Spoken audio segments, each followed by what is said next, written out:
Destination mark.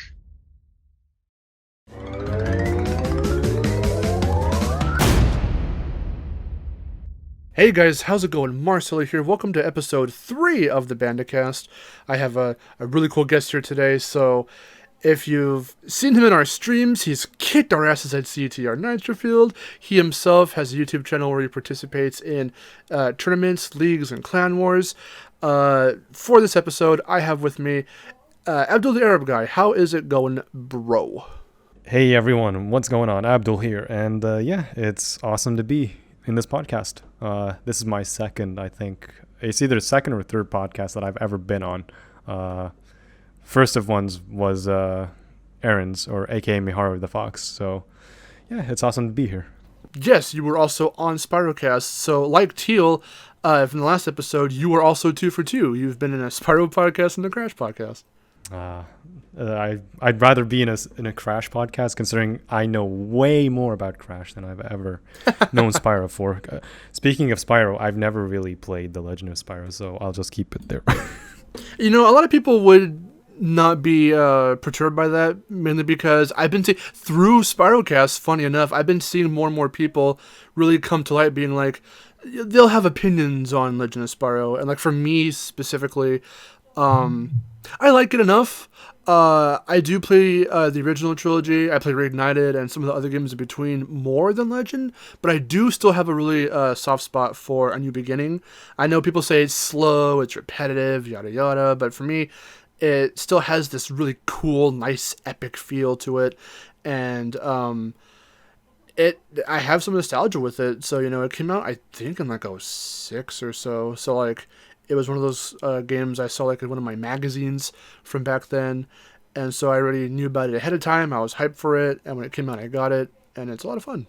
So, but yeah. for Crash, I definitely have basically, like, if you don't count all these other little games like certain Game Boy ports, like of Nitro Kart and all that, and some of those other really weird mobile games that are like very obscure. Besides those ones, I have like basically every Crash game. I don't have every single Spyro game, which might shock some people. Like I just got Season of Ice a couple years ago. I still haven't even played it yet. So I've never owned Season of Flame, never owned Attack of the Rhinox, never owned what was the one on DS? Shadow Legacy. So there's a couple there that Shadow Legacy, yeah. There's a couple there I've never played. But Crash, I mean, I even have Crash Nitro Kart 3D and Crash Bandicoot Nitro Kart 2 on my iPod Touch. So I did manage to get those ones. Yeah, those, before Crash on the Run, people, those were the mobile games we had right before Crash just kind of vanished. Nah, come on. There used to be those Nokia games, you know. No, there were those ones that too. ran at 2 frames. That's what I mean. Yeah, I have no idea where the hell. I didn't know those existed back then. I heard about them through like fucking Crash Mania. I used to snatch my uncle's phone, my uncle's Nokia phone, just to play that 2 frame per second game. It was so fun, but it was like, why am I playing this? I was just a kid back then, so. There were also the McDonald's toys back when Crash and Spyro had their crossover for Purple and Orange. I think I used to have those. I just don't remember where they are anymore. I'm looking at one of them right now. I have it displayed on my shelf. It doesn't work anymore. That's why I have it displayed. But I got a couple of them. I managed to snag a few. And I remember back then, too, to further that promotion, because that crossover was a huge deal. Like, just, even though the people think the games themselves on Game Boy or, like, whatever, the promotion was, like, just really cool to see. It was one of the first real times that the two of them like got together and weren't just cameos or references in each other's franchises. But at one point, on a bunch of like gummy snacks, kind of like the way Nitro-Fueled had the Sour Patch Kid codes, back then in the mid 2000s, we got like Fruit by the Foot and a lot of gummy snacks. Those would come with trading cards you could get, and I always wanted more than what I got, which was just one Cortex card. I always wanted to get more. I wanted to get Crash and Spyro. I wanted to get like as many of them as I could, but I managed to haggle my mom to get one box of the gummy ones for me, and I didn't even want the gummies. I just wanted the card. Holy shit. Those are good times, man. Those were fun times. Oh yeah, it was definitely fun. Just getting a Happy Meal in a tiny ass game. It's really funny because like I haven't been like actually in, especially like with everything going on this year, I haven't actually stepped inside my local McDonald's in quite some time, so I have no idea what the hell Happy Meals, their toys they've got like right now. But they aren't the same. They're not as cool as we used to have them back in the day. They're just these weird little things you like. They're either little figures that don't move, or they're just little weird things you can like put on like a shelf somewhere. But they're nothing you can actually play with that were like actually fun to interact with. Like Yeah. like those little Crash and Spyro games were like little electronic games you could play. They were basically little handheld games you could take wherever you wanted. They were fun. They were kind of fun, but it's like it's unlike even the Game Boy games, I suppose. I was gonna say, what would you rather play on the go, the McDonald's toys or the Game Boy games? Crash to Insanity 3D on my Nokia. We were just talking about that before starting. I think my uncle still has his very old Nokia phone, and it still has that. Online, I think anywhere on Google, you could probably just Google the game alongside Snake or something and just get it. But did you play Nitro Kart on the N-Gage? Now that's real boomer stuff, if you know what I mean. I mean, I haven't. I'm just saying that was a thing. And the box art is amazing because it uses Crash's to Insanity render. I think Cortex is the Cortex render, and Coco has like a different render or Tiny has a different render altogether. So they just mashed up a bunch of shit from around that era, around that time, into one weird looking box cover. It's hilarious. Imagine being a casual in Crash. Wait, what? I'm kidding. I'm kidding. I'm recently a casual in Crash, to be honest. I don't really speedrun as much because I have old equipment. I now have new equipment, so I can pretty much get back to, for example, in Sane Trilogy speedrunning whenever I really want. But I just really like playing the games casually every now and then. It's just something to really get back to. Yes, for sure. In terms of like knowing Crash 3 was actually one of my first games that I've ever one of the first Crash games I've ever had back in the PS1 days, because originally, according to my mom at least, when I was 4, I was born in 97, so in October, so like by the time Crash 2 I think came out. You were born in 97? Yeah. I'm 2 years older than you. Oh my god, that's weird. I thought you were like maybe a year older than me. No, come on. I'm finding out all these things, man, because J-Bills on Twitter, he's like, I think, 16 or something right now, or 17, and I swear if you looked at his actual, like, profile picture, or a picture of him, he looks like he could be, like, at least in his like, his early 20s. He sounds that way, too. He sounds older than he looks. That's crazy, He sounds man. older than he looks, yeah. It's funny how some people, like, sound older than what they really are. I've been, like, pinned as a 27-year-old once. And I'm like, wait, what? I thought Erin was like at least maybe a year or two, if like younger than me, if not the same age. She's 28. She turned 28 in April. It's crazy. 28? Mm-hmm. 28. I thought she was like 22. You wouldn't think that if you saw her. Yeah, she's a tiny little thing. I love her. Wow. The thing is, her voice makes her sound like way younger. Exactly. And she looks way younger too. It's like she's like 20, 21, 22, that range. I don't mean to call you out, Erin. I love you. Anyway, we're sorry, Erin. We're just don't worry. We're just boomers, just judging stuff. I love doing that with friends, just reminiscing on shit and being like, "Oh my god, back in my day, we had fucking memory cards." 20 years ago, back when I was using the old floppy disk. Oh, Jesus. Oh, I remember. You just awakened a memory in my fucking mind where, like, for my old elementary school projects, we had to write shit to floppy disks. Oh, my God. What? You ever use a typewriter? A typewriter, of all things, a typewriter? I used it once in first grade. So only time Bro, I actually got to use I've one. used a book and a pencil in first grade. We had also, That was my typewriter. back in the day when our yearbook photos were still in black and white. I think we were the last generation for that. I think so, yeah. Considering you're only 2 years above me. Up to like I think fifth grade. My fifth grade yearbook was the first one that was printed in color. God damn. Okay. Anyway, I don't want to die. I'm still young, so let's move on to the questions. So you started to tell me the answer to the first question, which is, what is your history with Crash? When did you first get into the series, and what was the first game you ever played? Which you did say was Crash 3, but elaborate on your history with the Bandicoot.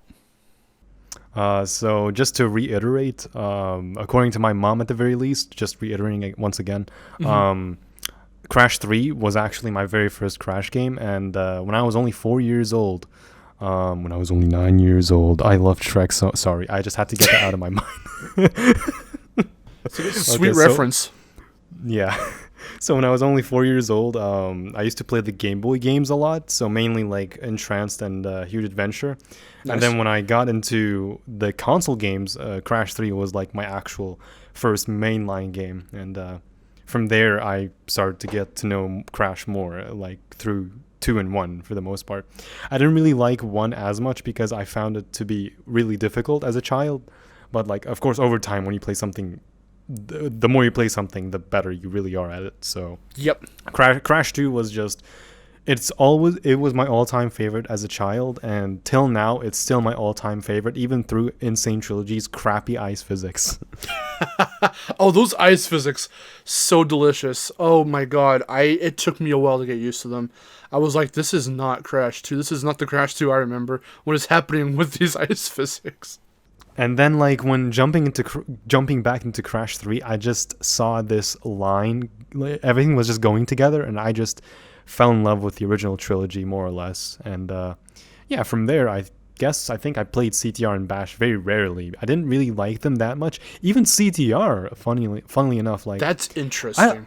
I've only ever played the adventure mode for the most part. I never got into local arcade. I never cared for the trophy time trials or the trophy ghosts, oxide ghosts, none of that. I didn't even know there was a battle mode in CTR. That's like crazy. Originally, at least when I was a kid. So it's like, okay, there's all this stuff. I don't care really.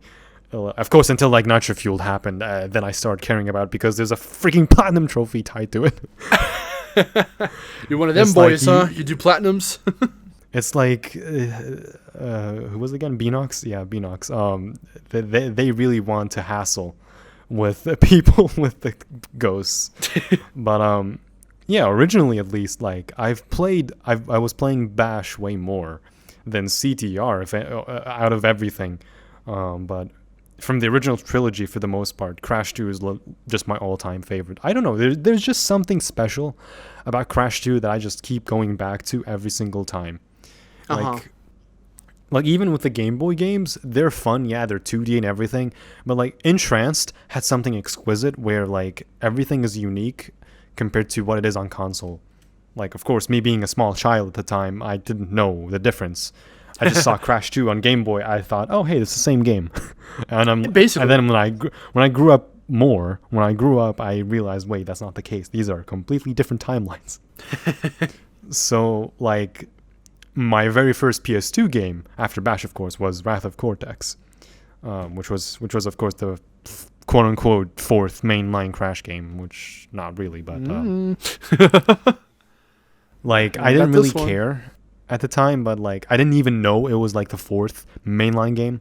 But like as a whole, I liked it for what it is on the PS2 at the time. I didn't even care for the loading screens. If anything, I found the loading screens to be like something fun to see.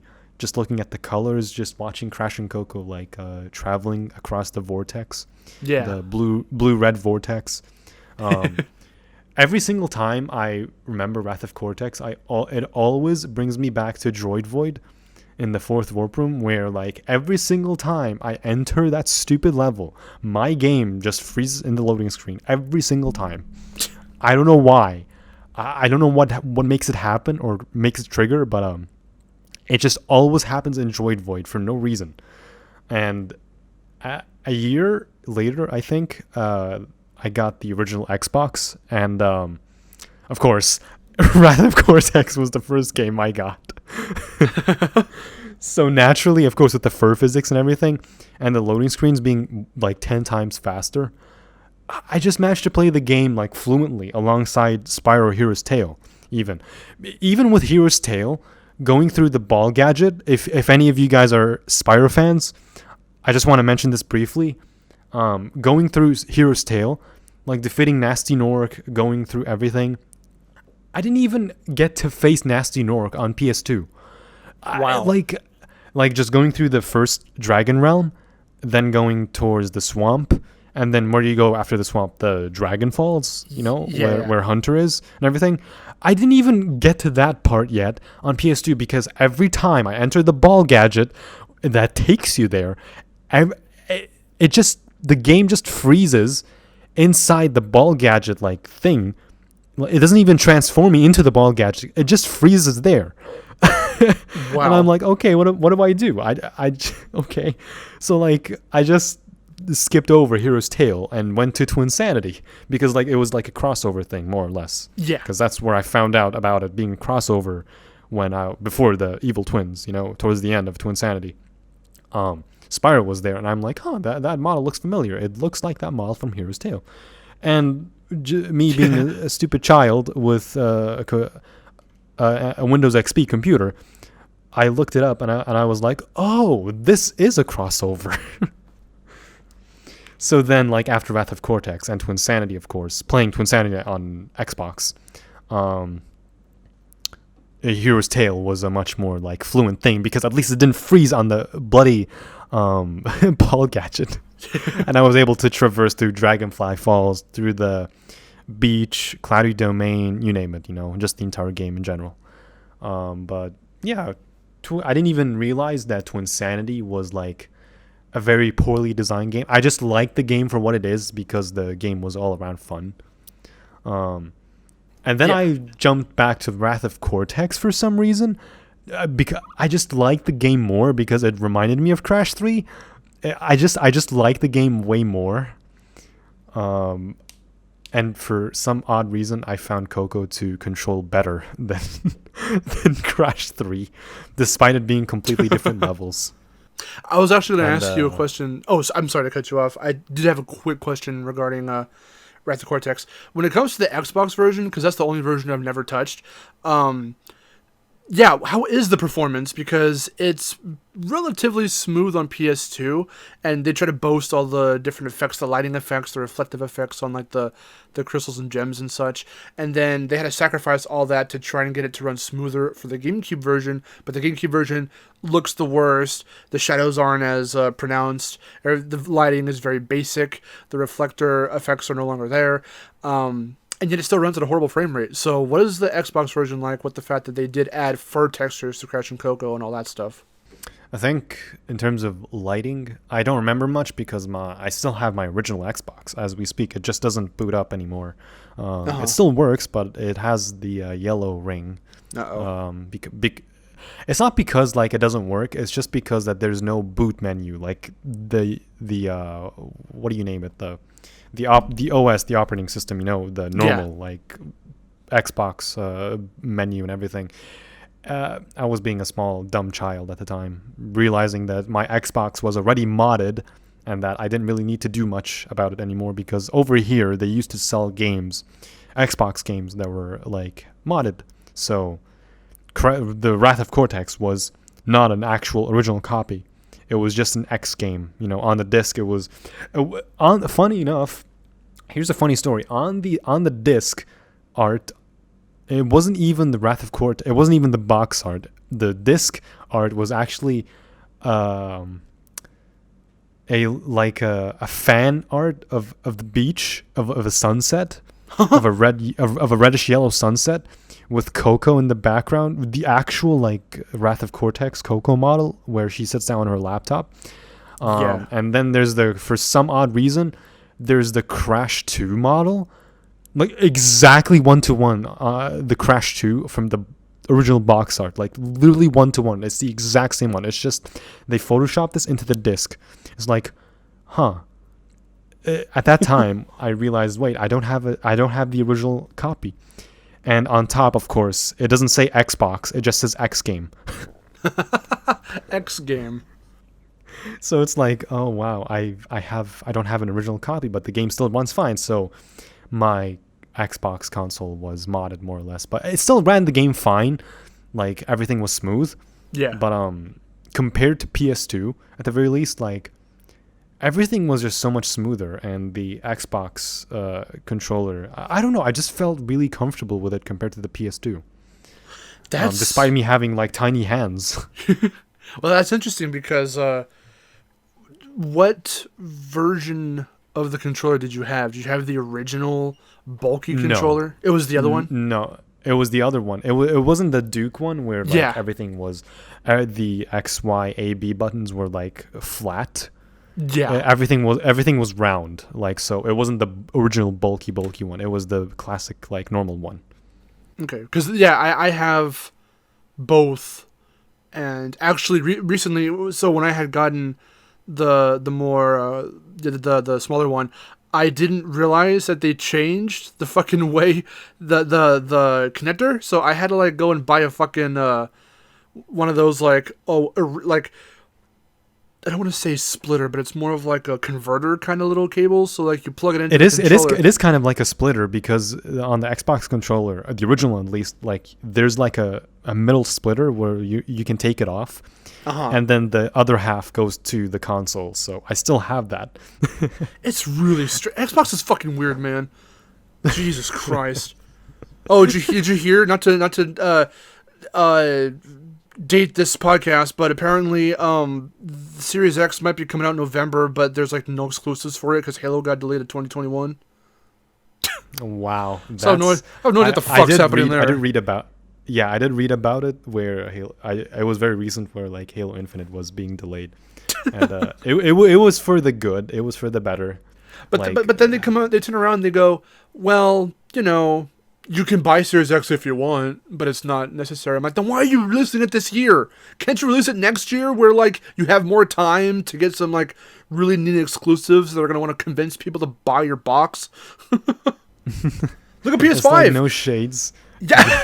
look at PS5. We had that awesome presentation where we got Ratchet and Clank, Kana, Sackboy, and the hardcore stuff, too. We got, the more serious games too. They're more staples, sequel to Horizon. So we got a good variety of stuff for kids, stuff for adults and teens, and it's all coming at some point in a few months. Like, that's awesome. Boom, day one purchase right there.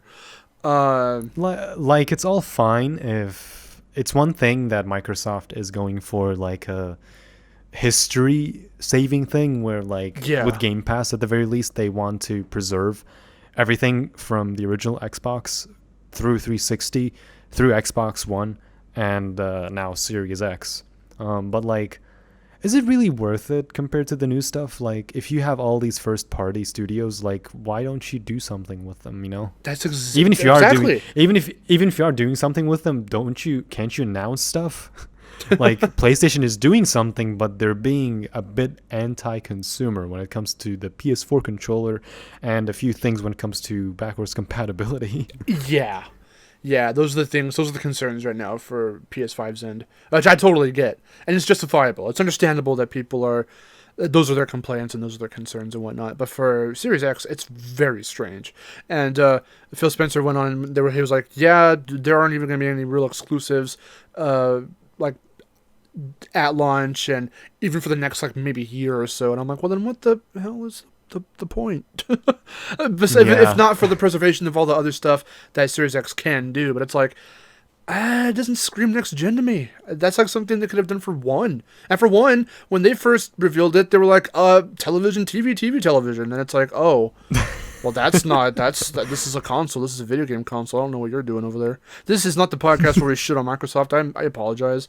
I mean, that's what Sony did on the reveal. Nobody had to do it; they did it themselves.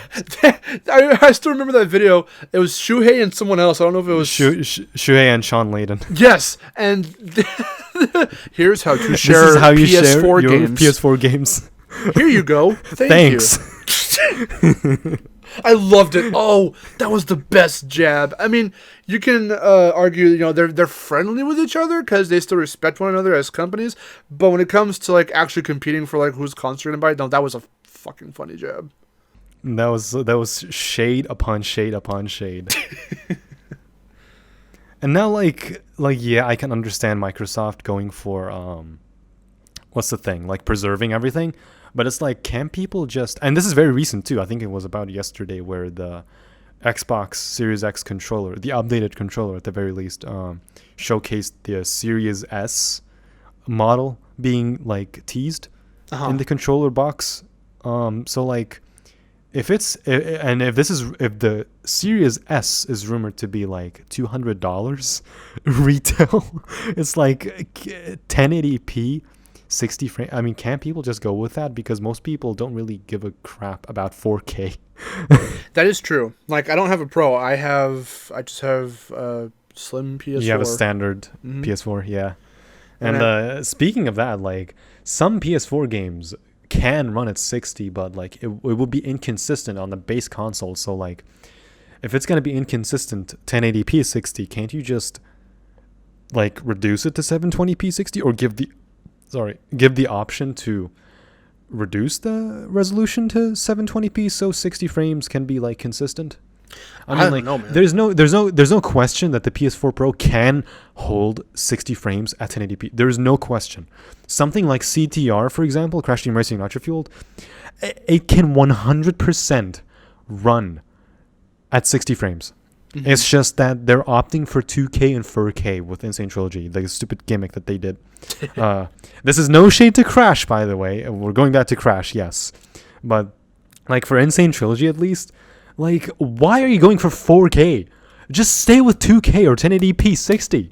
It's going to be much smoother gameplay. Why are you going for this stupid gimmick that nobody cares for? Most people don't even have a 4K monitor or TV screen. Yeah, it's weird. And a lot of games, a lot of remakes. I mean like right now I do have a 2K monitor that I use, but like my other monitor, which is mostly a PC, like an all-in-one PC, but I still use it as a PS4 or console monitor. It still outputs to 1080p. But like, why not first do 1080p 60 instead of all this unnecessary graphical stuff for 4K that might not even run consistently most of the time?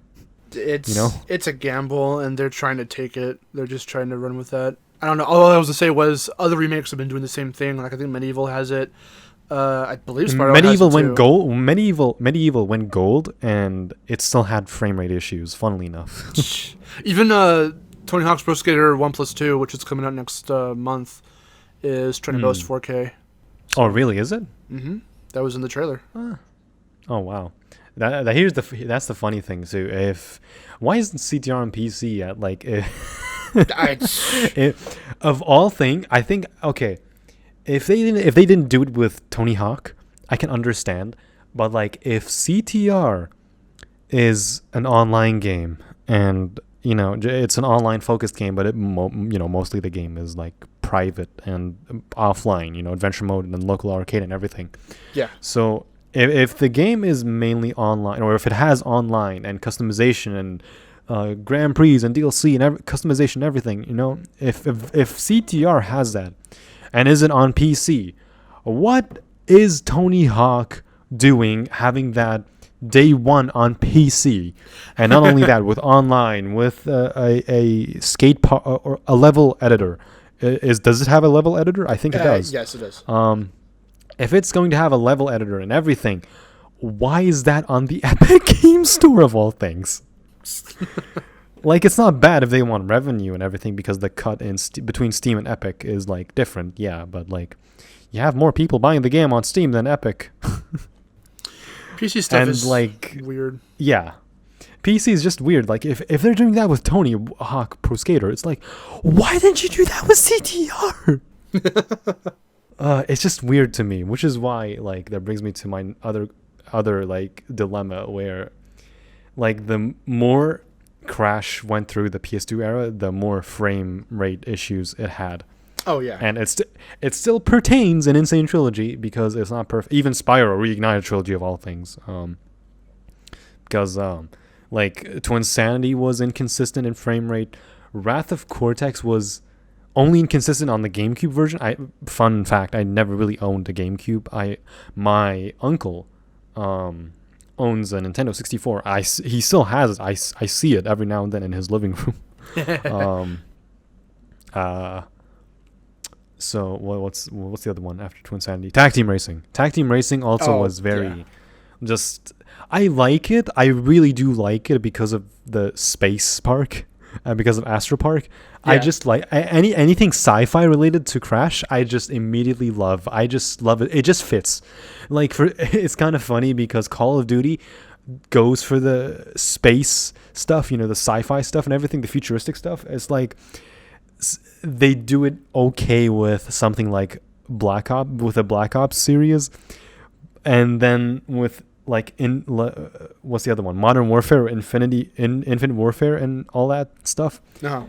It's like if one studio does it good and then the other studio does it bad, it's like, okay, maybe the sci-fi stuff is not good for this series, but with Crash, it just fits no matter what you do.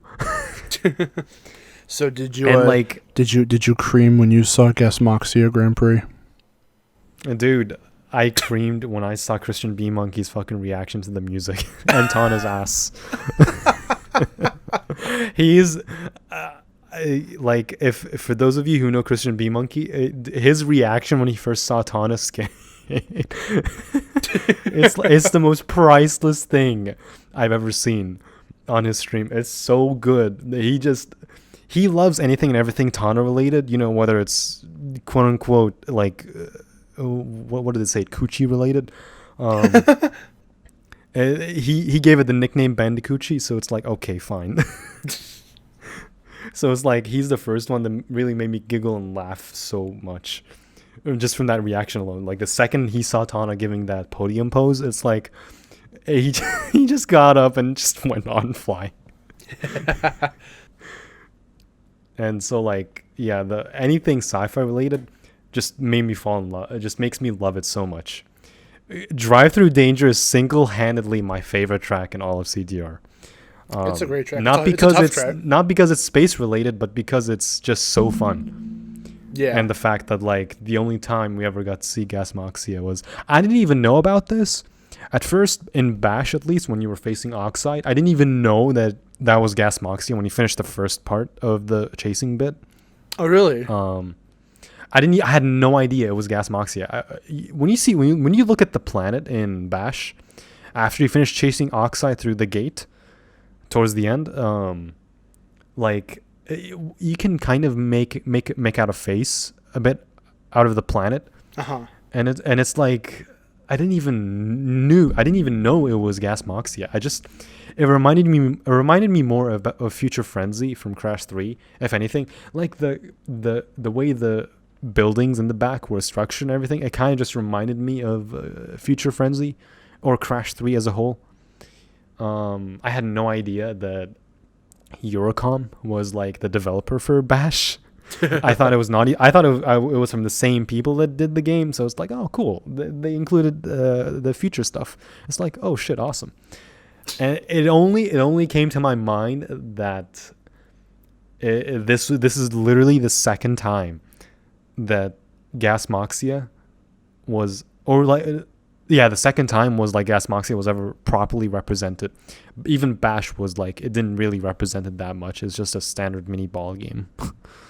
The funny thing too is that I've only gotten to the end legitimately like I think one time when I was super little, so I don't remember it very well. I remember the chase. I don't remember the background necessarily. Yeah, it's all just space stuff more or less. And like it's kind of like a very dark futuristic city with a pink arena. Okay. I think it was pink, and like I don't know, it's just a bunch of futuristic towers and everything, like just small neon lights more or less. It's not that much. It's just a very dark background with neon lights and tiny ass buildings. And And then when it came to another game that I guess supposedly represented Gasmoxia, or part of Gasmoxia anyway, was Nitro Kart. At first, when I saw Emperor Velo, I was like, oh shit, he's green, so he must be related to Oxide in a way from CTR. I didn't even know about it. Of course, it was never confirmed, to begin with. Yeah. But like, what was the fourth world's name again? Techni. Yeah. Just everything about Techni, I just really like. Especially like whether it's Android Alley, Assembly Lane, or Electron Avenue. Hyper Spaceway is my all-time favorite track in Nitro Kart as well. Unfortunately, like as much as I like it originally, I don't know why they kind of butchered it in Nitro-Fueled. There was a lot It's they like cut and stuff and changed.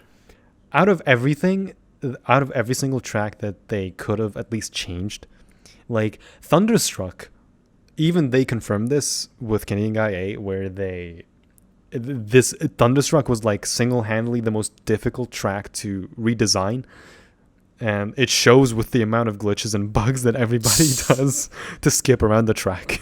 Well, funny enough too, that's actually interesting because Thunderstruck was one of the like I think 4 or 5 tracks that were playable at the E3 demo last year. So when I went, it was me and Victor and G-Man Rocks. We went over there and we got to play the demo. I was blown back. That was the first time I believe that was the first time I had really properly seen all of Thunderstruck, and it was crazy. I didn't know what to expect with the different changes from the anti-gravity segments, and the fact that they made the rotating things bigger, and just how they were able to restructure that track. Yeah, not only awesome. bigger, but the hitbox of those spiky propellers is also gigantic. Yeah. Online Nitro-Fueled is a bit dodgy when it comes to that. So the sad thing about Nitro-Fueled is that I kind of wish for private matches, at the very least, or online even, like matchmaking, I wish they would have brought in an option to turn off blue fire on like the tracks, just to really get a feeling of how to play the tracks originally, like whether it's Nitro-Fueled, Nitro Kart, or the original CTR. Or even like the Grand Prix tracks, where I just really wish that there would be an option to turn off blue fire. So like, let's say, what's Electron Avenue? Electron Avenue you can finish in like 3 minutes or so. If you're really good at the game and you can U-turn and stuff, you can finish the track in like less than 3 minutes. So Hyper Spaceway, yes, one massive chunk of the level was cut, which was like the blue spiral inside the cave. Which was really sad when I saw that on a stream where somebody was actually live streaming the game early. It's like, whoa, why is he doing this? And everybody was reporting the stream. Well, not everybody, but most people were reporting the stream because he was live streaming the game early. So of course, in the end, it got taken down. So yeah. So one of the tracks that they were showcasing was Hyper Spaceway, and I was like, wait, where's the blue spiral? It was just kind of disappointing. It's like, I kind of wish other tracks aren't like that, like the other Nitro Kart tracks. Yeah. And fortunately, they're not. But I don't know, Blue Fire just mostly broke some Nitro Kart tracks. It did, yeah. Especially Thunderstruck and Electron Avenue. Originally, Thunderstruck takes about 3 minutes to complete. In Nitro-Fueled, you can just finish it in less than 2 minutes. Hyper Spaceway, you can finish in about 4.5 minutes in Nitro Kart. In Nitro-Fueled, you can finish it in under 1 minute and 50 seconds. Wow. That's a massive... I don't think that they were testing it with Blue Fire, but more so testing it in a casuals perspective, where like, well, what does a casual player do? They won't really hold Blue Fire, so yeah, they're just gonna race normally without really power sliding, or do minimal power sliding, I guess. So it's just one of those things where I realized that with the tracks that they were trying to go for, they were going for a maximum of of like a minute and 10 seconds for one single lap. And so that's what, if Hyperspaceway originally like was 1-to-1 into Nitro-Fueled, that would have been the case where like it would have taken like 50 seconds for a lap if you were to hold blue fire, or a minute even, because the spiral bit would have, I don't know, taken like 10 seconds extra, because one lap in Hyperspaceway Nitro-Fueled is like 30 seconds or 32 seconds if you hold the faster blue fire, because if nobody knows this, there are different tiers of blue fire in CTR, Nitro-Fueled.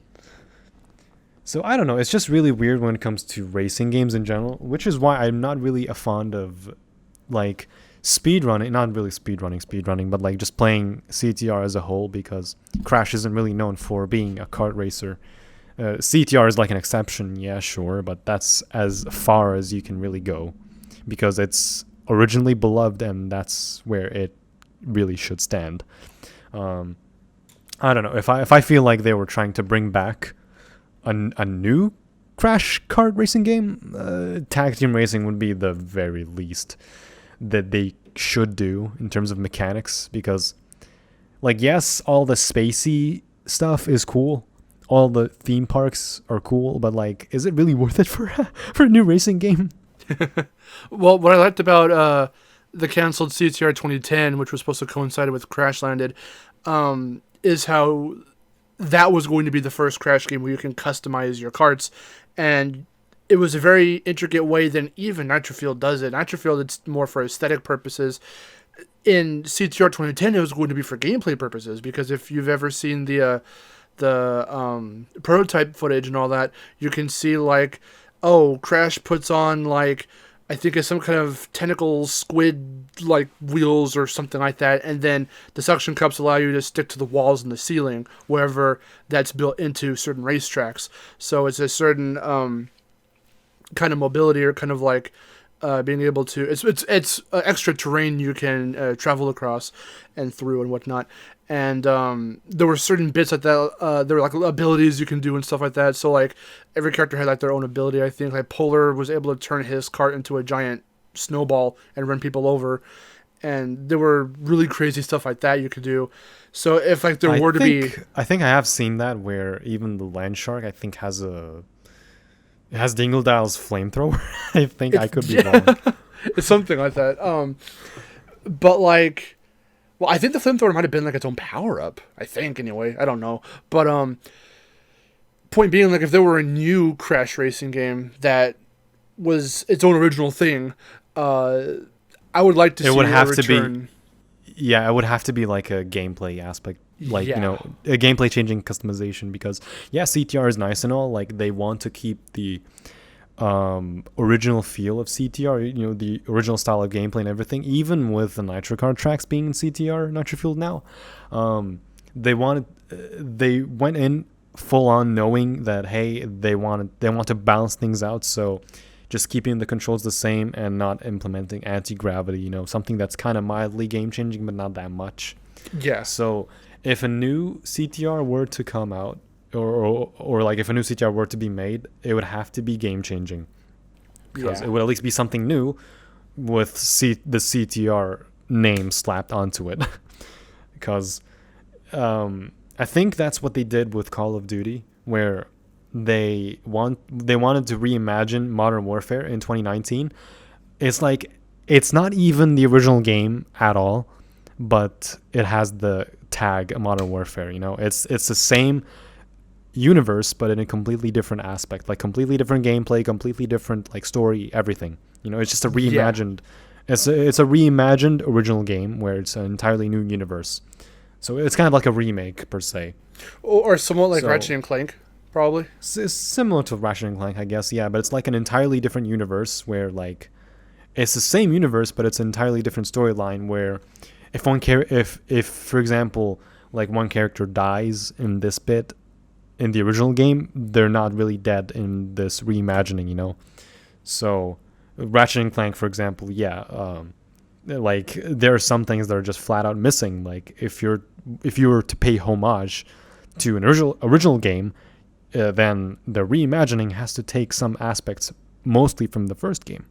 So like in CTR's aspect, they already remastered everything, so they don't really have much to reimagine other than for like new stuff altogether, you know. Honestly, if they want to mash the platforming with kart racing, I don't think they should really go for another tag team racing. It's just one of those things where it was done once and it wasn't really that great. Like, yeah, it was fun, but the racing aspect wasn't really all that fun. It was kind of bland. Yeah, I can see. I can see what you're saying. All in all, I think that the PS2 era of Crash it's okay. This is the thing about games in general. Every game has its upsides and downsides. Even with the original trilogy, there were some things that worked, and there were some things that didn't work. Yeah. Crash 1, for example, like, yes, it's very difficult and enticing platforming, but some things were originally too difficult. So, like, you didn't have a proper checkpoint system. You didn't have a proper saving system. You literally you disabled a level that was originally in the game, but it's so difficult that not even the devs managed to finish it, like, by hand. So they just disabled the level and hid it inside the game's code, which is, by the way, Stormy Ascent. It wasn't taken out of the original Crash one. It was just hidden. Yeah. And in return, they brought it back to Insane Trilogy, like a month or two later after launch. I thought that was pretty cool. I also like how they crafted Future Tense. That was just their, VV's take on a classic Crash era, a modern level using classic Crash era kind of a mindset for how to approach the level, how to use Crash, get the most out of Crash's abilities, and all of that. I feel like that Future Tense was their first shot at an original level. Yeah. I don't know if that was Vicarious Visions doing it, or if it was Toys for Bob. I mean, who knows? Because Toys for Bob was also like credited for the porting for the Switch version, I believe. Yeah, Switch and Xbox. And for PC, it was Iron Galaxy. No, Iron Galaxy. They're the ones that poured the PC version of Insane Trilogy. So, like, for Future Tense, I don't know. I just feel like it wasn't Vicarious Visions that created Future Tense. I think Toys for Bob probably, because when you go even through like Reignited or through CTR, and we're seeing it too now in Crash 4. They're more. They might have been more consultants for maybe not structuring gameplay, but maybe more so delivering assets or helping out with certain parts of the game. I think it might have been, because I've seen, I think, interviews with Dan Tangle in them explaining Future Tense. It might have still been VV in my opinion, but I think it was them, because when they were developing Insane, they wanted to get into the mindset of developing it the way Naughty Dog did with the original trilogy. So they started full production with Crash 1, and then by the time it was wrapping up, they moved on to developing Crash 2 and then Crash 3. So by the time they got to Crash 3, and by the time they got the idea of, hey, we should make a cool, for extra content for the fans, we should do this original ass level, I think that was them going, okay, let's take everything that we learned how these games were just so intricately made, and then let's go bigger by making it, in Crash 3, where you've got all your extra abilities, and now you've got to use them to, like, an extent that wasn't seen before in, like, the original trilogy, or even Insane prior. Right. So, like, it's fun. Future Tense is really fun as its own original level. Even Stormy Ascent, Stormy Ascent originally at least, only has a single checkpoint, I believe, and not even a bonus round. Like, if you try to play the original Stormy Ascent via Game Shark, if you try to get into the bonus round, it just crashes the game. Yeah.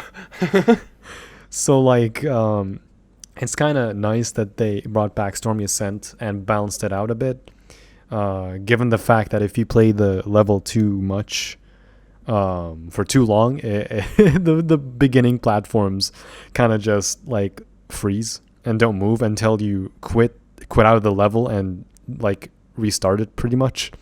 I don't know. It's just one of those things in Sane Trilogy where like, can't you just patch that in or patch that out somehow? That's like, fix it maybe. The thing about Insane that I've realized, and I've explained this in multiple streams and whatnot, is that from what I've seen, and I'm not obviously a game developer, so I don't know the exact terms. This is what I'm just using to justify, I think, what I'm trying to get across. I think they're using algorithms when they are coding basically everything from the way enemies move back and forth to hazards moving back and forth to platforms moving back and forth or in circles or whatever the pattern demands it to be. A lot of times things will drift out of sync the further you get into a level, the more you die. Also the fact that there's no culling in the level, so everything gets loaded in at once versus the original trilogy where to save on memory for the console to run everything very smoothly. You can only see so far. Even if you boundary break and you kind of go so far as to see how much of the level you could actually see, even taking the camera out of like the TV's, dimensions and whatnot. There's only so much from the original trilogy that the level actually loads in at any one given time the more you go through the level. So stuff ahead of you will load in and stuff behind you will load out. But in Insane, everything loads in at once. All the cycles start basically when you enter the level. So it's all universal. And with the way they coded it versus the way they made that work, I think that all works in such a weird way that the original doesn't, where you can definitely start to feel that Crash 1 in Insane, for the most part, like specifically, might feel to some people harder, which led to those really, reviews of, oh, it's Dark Souls, oh, it's much harder than the original. All that crap that we saw when Insane first... IGN. when Insane first dropped. I think it's that kind of technical stuff that they're just not taking into consideration, where the more stuff drifts out of sync, or when you die, if you die to an enemy or to, missing a platform, whatever's on screen, will freeze and then kind of restart their cycle. So it's really weird coding and really weird behavior on these objects' part, where how they have to reset themselves when you respawn into the level and all that stuff. It all leads into some very weird behavior with certain levels, and it's very noticeable the more, especially if you have the muscle memory of the original games like we do. It's a bit weird, but that's where you have to adjust yourself, and that's where you can't fully blame the game. You can blame the game for it being weird like that, but you have to adjust yourself. You can't just keep trying to play it the way you remember, and because the level is acting weird because of this new behavior, you're failing because you're not adjusting. So it's a very weird dynamic that I feel a lot of people are leaving out when they critique stuff like that. And Insane was definitely the one that, of all these remakes that we've been getting these past few years, it's just notorious for it. Spyro doesn't have it. CTR doesn't have it. So it was really something that VV, I guess, just needed to try to kind of put together in such a quick amount of time that it was either not really properly tested or they thought it was okay. I'm not really sure what that mindset was. I guess they didn't have much time to debug it per se. Mm-hmm. Even with I think Stormy Ascent didn't. Oh yeah, Stormy Ascent came up before Future Tense, so I can understand that it was just a level that was like just implemented into the game directly with an update, I suppose, or a direct purchase, I suppose, because it was $1 when it came, or $2, I think, when it first came out, and then it was free a month later. I remember that, yeah.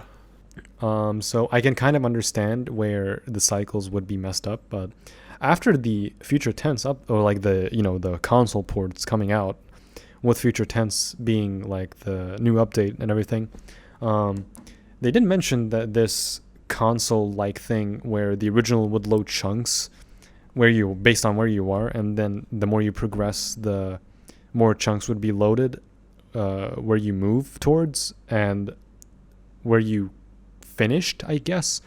Mm-hmm. Where you finished moving from would deload, so kind of like the original. This was to combat the long loading times in Sane Trilogy, because yes. If you played Sane Trilogy on release, you would know that the loading times are a massive joke. It's about on par with Red Cortex. Probably just as long as Wrath of Cortex. But they're way quicker post update. A bit quicker, yeah. Post update, yeah, they're way quicker. They implemented this original thing where like it would load chunks of the level based on where you are. So like I don't remember what they called it, but this smart bandy loading thing. I don't know. I could pull up the stream and tell you what it is if I wanted. Of them like revealing of Dan Tangway and the VV CEO. I forgot what her name was, but they were both like talking about how Future Tense was like the new update, all the console ports, and this new kind of way of tackling long loading times and everything. And I guess like minimal stuff where the hot cocoa nitro glitch doesn't work on consoles anymore. Yeah, they patched that out. Yeah, they patched that out on console, but on PC it still works. That's funny. That's hilarious. And I guess one of the things that people really complain about, it's kind of funny because most people complain about the ice physics and the pill physics, or like the edge physics where you would land on something on an edge, and like that. I get that's what made Insane Trilogy like get the Dark Souls title by reviewers and outlets. So like, if that's the massive problem, why didn't they tackle it? And then like and this is, I don't know if you've read it or if anybody else read it, but like I think it was Dan Tangway coming out to in an article where he was saying that Insane Trilogy is intended to be more difficult. I do remember that. Yeah. So it's like, I think that was his save face. We've tuned jump. Sorry if I cut you there. We've tuned jump in Crash's physics and to make everything be as close to the original. And the way the momentum is, it's like I heavily as someone that played the original games, I heavily disagree with you. And Dark Souls is overkill, but it's not 1-to-1 with the original. I'm sorry. Oh yeah. Oh no, it's definitely not. I've spent streams literally like just debunking all of this. I mean, Crash 1, the original Crash 1 was the first game I ever played, so I'm used to the weird save. I'm used to the weird box count. And gem requirements. I'm used to it all, and I'm used to the controls. I'm used to the way everything works. So immediately getting my hands on Insane, from the kiosk demos at GameStop to E3 2017 to the final product, I've definitely felt the progression and felt the differences to the original, and it's not the same. None of these remakes have been the same, and it's not necessarily that's not a bad thing to say initially. It's something that people need to be aware of for anyone listening to this, or anyone with a general thought of, oh, I still have never played Crash Bandicoot Insane Trilogy. I have never played Spyro Reignited Trilogy. I should give it a shot. I remember the old games. Immediately right there, not that it's a red flag, but you need to pause, because you have to realize that going into the remakes, they're not going to feel 1-to-1. I made that fucking comparison in my part 3 of the Comeback Saga. It's the circle analogy. You have to go into the mindset of, you can, from a developer perspective, I'm sure that, VV, Toys for Bob, Beanox, they all looked at the original projects, and they played the original projects to death. They had to get used to the controls. They had to get used to the way everything felt, the physics, everything, the geometry of all the levels, enemy placements, collectible placements, set pieces, hazard placements, hazard physics. Had to get used to all of it and had to recreate it. Not going to recreate it perfectly, and you just have to, it's just that there's a mindset you have to be into to play these kinds of remakes, because it's not 1-to-1. It's not a port. It's not a glow up. They remade them from the ground up, and with that is going to come, with the newer technology and the other things, these things that they already have in their heads of what they're going to change, what they're going to tweak, what they're going to try to improve on. It's going to feel different. It's just that's natural. You can't blame the devs or the game for that. That you have to expect that. Yeah, pretty much. For remakes, at least, it's all about like just tackling around with muscle memory. If you're trying to recreate something originally into something like more modern, like from the original trilogy to Insane Trilogy, it all comes down, unless they have the original code and the original like way of how Crash's physics work. Yeah. Which they don't. Yeah. The only thing they really had was the level geometry, I think. Level geometry, yeah, that's it. That's literally it. They had they said they had to eyeball everything. They actually slowed down. I think for Reignited too, Twister Bob, they had to slow down Spyro's original jump arc, and they had to time it, like literally with a timer, so they can see how long he stays in the air until he hits the apex of the jump, and then his descent down. And they had to find a way to recreate that, and they got close. But in terms of like Insane's case, for example, specifically, you can see and you can feel the difference. I just feel like the crashes. It's not more of the level's geometry, but more so Crash's actual physics on how he lands on things, I suppose. Yes. His physics, I guess, are very unforgiving in most cases. Like, you can still save yourself in a certain jump, but like, it's only in the first game that this is very notorious as well. Crash 2 and 3, you can get away with it if you just not power slide. I'm so used to CTR when it comes to this. Slide jump is what I'm trying to say. Crash 2 and 3, you can kind of get away with it with slide jumping because you could just make it across, even with the glitched high jump with the slide spin jump.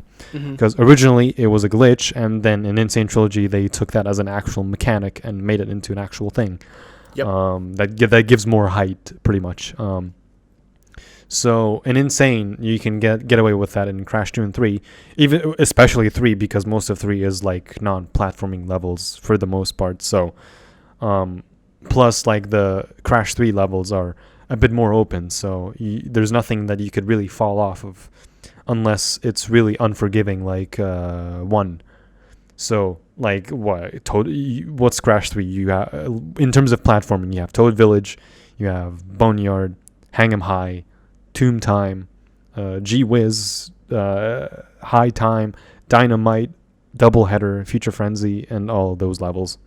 So, like, barely any platforming and more, like, non-platforming per se. So, yeah. Crash 2 is like a special case where there's a bit of verticality in it. So, like, I mean, even Crash 1 has a bit of verticality, but it's not as much.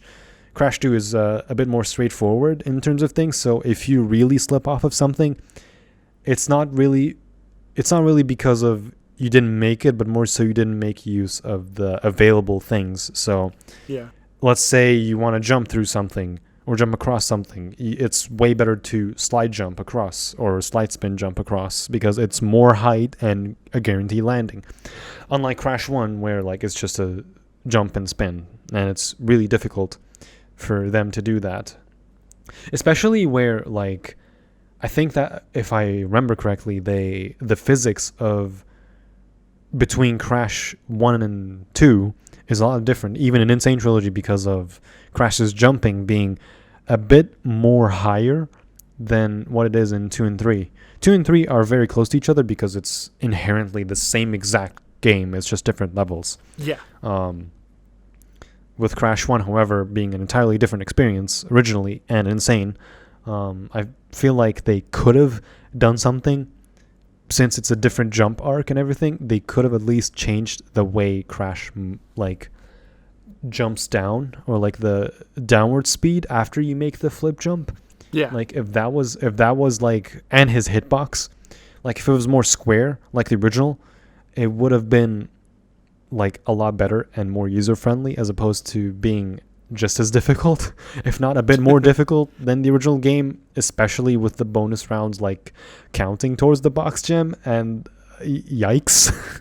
You want to know where you can really feel the difference in the physics for jumping when it comes to Insane compared to the original? There is one either bonus or secret little area in one of the levels. I'm forgetting which one it is. It's jungle themed though, and it's in Crash 2. And there are I think 2 or 3. There's 2 big stacks of crates, and a metal bouncy crate. And then if you manage to actually jump on each of those stacks, you can get to some hidden secret lives on the top of the screen. Try to get that in Insane. I dare you. Most likely, you're not going to make it because the descent speed is too fast. The jumping is different. That's where you can feel it. I can hit it every time in the original, not in Insane. Yeah, the jumping moment, it's digging it, by the way. Is it digging it? Okay. So yeah, that's where I really noticed the difference. Where like, why is the momentum really, really, really, really slow and really bad when you jump off of something? Yeah. Whether it's an enemy or a box, like, why is it so slow? Why do I have to do it on the very edge? Instead, I could just like jump on the TNT, slide spin jump across the boxes. Compared to the original, you could just jump on the box, jump on the other box, and then make it across. That's it. Yeah. And so it's like, that's just non-existent. Like the momentum is dead as soon as you jump off of something. Exactly. It's so just weird. Dead. Yeah. I think they went with, well, since I believe it's Unreal, there are just different physics. It's a different engine. It's different everything. And some things are a bit arguably floatier in Insane compared to the original. So everything was very consistent in the original games for whatever engine they were using back then. It might have been a custom engine they made. I don't even fucking know. But for it was a custom engine. Mm-hmm. So then for Unreal with Insane, no, sorry, it wasn't Unreal. It was fucking Alchemy. That's right. That's right. I'm surprised you didn't correct me sooner. I had forgotten for a minute that was VV's like main engine for a good long while there.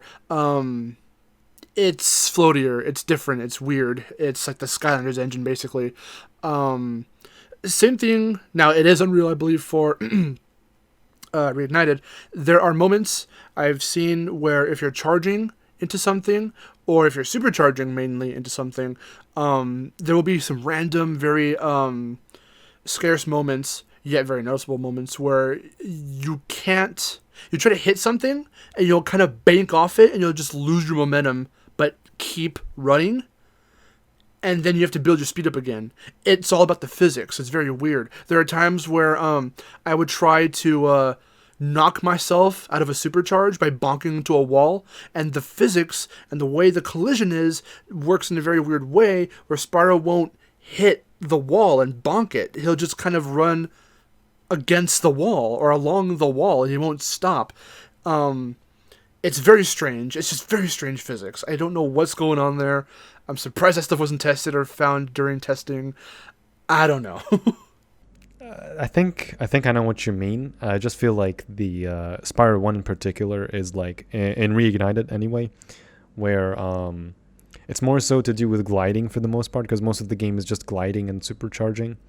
I don't know. I just feel like in that case, the only level where I really, really experienced that bit was Dry Canyon, where you have to glide across that one little like lonesome part of Dry Canyon. Yeah. Where like it's where the fireworks are towards the end of the level. Yeah. Where you jump high up across after you save a dragon inside a small house. So where the fireworks are, you glide across, and then where you try to glide across, you barely make it, and that's where the assist, or where the glide assist is when you land on an edge. That's what I really liked about Reignited. I'm not sure if that was in the original, but Reignited's case, that really helps. Of course, if you try to like super or like charge across and then jump, it's just really iffy. It's not. I don't remember if it was like that in the original, but like in Reignited's case, the jumping is at least feels higher, but it's not really higher. In Spyro 2 and 3's case, it's like more noticeable, where the what is it, the hover, it's way higher than the original. Like it's just way higher. Yeah. I like it that way because it's much safer and more guaranteed for landing. In Spyro 3, right? Spyro 3 is like the least it's like the most buggy game out of the three. Oh, definitely. And so like I kind of feel for them when it came to that, especially with the skateboard physics, where you want to You can feel them there crash. too. Yeah. Yes. You want to crash. Yes. You want to crash off the skateboard, but Yes. like you can't. That's what I'm talking about. No, yeah. So that was actually a better comparison. The charging thing and yes, the skateboard, they go hand in hand. Yes, that's what I'm talking about. It's very weird. The physics are weird. Sometimes if you bonk against the wall, you'll more or less lose your momentum. Or if you bank off of like some kind of little structure, like the wooden pegs in that little cave or little area, not cave, but like that little building in Sunny Villa, that skateboarding park. Yeah, if you bonk off something like that, more or less you'll bank off it and kind of lose your momentum and then gain it slowly back as you progress up forward. It's strange. It's very strange. It's very weird. It's kind of funny that in Spyro 3, what's the level? Lost Fleet. It's kind of funny towards the end of the track with the skateboarding race where when you try to take the shortcut towards the end, there's like literally nothing there to like make you crash off the skateboard except for like one tiny ass rock, but like a very solid wall, and you just lose momentum. You don't crash. Yeah. Oh, don't even get me started on those segments. They're so buggy. Yeah, it's very buggy. Unless like you're dead center head on into a wall. Like if you try to crash into a wall from the side, you just lose momentum and you're still on the skateboard. I don't know. It's just really weird when it comes to remakes in a way. In Crash 3's case, like I can understand that some things were not translated very well. The only thing that translated very well was the plane.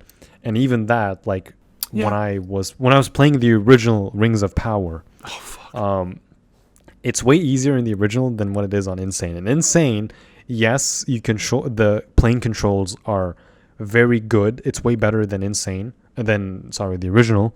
But like as soon as you approach Rings of Power, the speed is so good, but like why is the turning just horrible? Why is it turning back? Why do I need a brake button for a fucking airplane?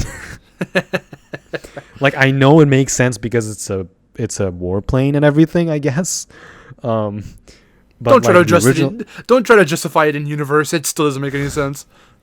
Like I can understand that there wasn't a brake button in the original for Rings of Power, but even the original Rings of Power, it's like you still have momentum and turning very sharply. And like in Insane, it's just I have to use a brake button. The turning suffers heavily. It's especially towards the last few rings. Don't even you saw what happened. First off, I was having a bad day that day. I streamed that last bit of Crash. I was already having a bad day again, work and all that. Just totally kicked my ass. I was out of it. I just wanted to sleep. I was already just not having it. And then I had to do fucking Rings of Power. It was like one of the last gems on our 105% run. It was awful. And then I was right there in your chat. You were like, bruh, do the just thing. Break. Yeah, you were like, give me advice. Just break. And I was like, hold on, no, shut up, I got this. And like, I was just failing over and over. I could have just done it for you during share play or something. So yeah, share play with me, I'll take over. Okay, so we've been talking for a very long time. So many great conversations. I have 4 questions left. So, oh my lord, we're going to rapid fire these. Hit it. Come on, hit it. Okay, so I'm gonna mash these next 2 together because they're basically the same-ish kind of thing. What are your favorite and least favorite Crash games, and what are your favorite aspects about your favorite games, and your least favorite aspects about your least favorite games? So least favorite and most favorite game, and my least favorite and most favorite aspects of that game. Yeah. Each game. Each favorite game or each least game? Give me one favorite and one least favorite, and then what are your favorite aspects about your favorite game, and what are your least favorite aspects about your least favorite game? All right. It's kind of hard to pick a bad favorite or a bad Crash game that I don't like. I mean, it doesn't necessarily have to be one that you like hate or like dislike, but it could be one that you go, I don't really care to play for that again. To play that one again. If I were to really pick, it would have to be Crash of the Titans on Game Boy. It's just why? Like I have the game. I have my Game Boy games and everything in a certain pack, in a pink pack of all things. Like, it's not something I really don't mind playing it, but it's like I could just play the console game or the DS version of the game, and I can just have so much more fun just exploring it. Why do I need to play this tiny ass game where I can barely see anything? Like, just barely see anything. Like, yeah, jacking mutants and everything. It's still there. Yeah, Tiny Tiger actually has a boss fight despite his shitty design. Well, not shitty design, but it's like Mike Tyson design. Yeah.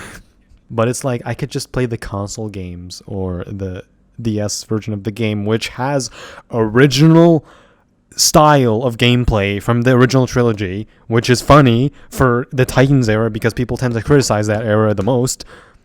It also has laugh tracks in its cutscenes, and the cutscenes are very what the fuck-ish. Those cutscenes are fucking weird, man. I don't know. It's really strange.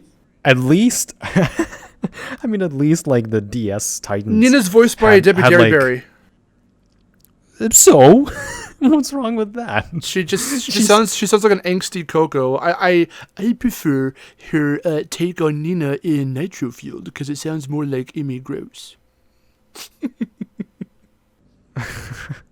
I mean, like, at the very least, like the Titans DS version of the game had like voice lines and everything and cutscenes at the very least.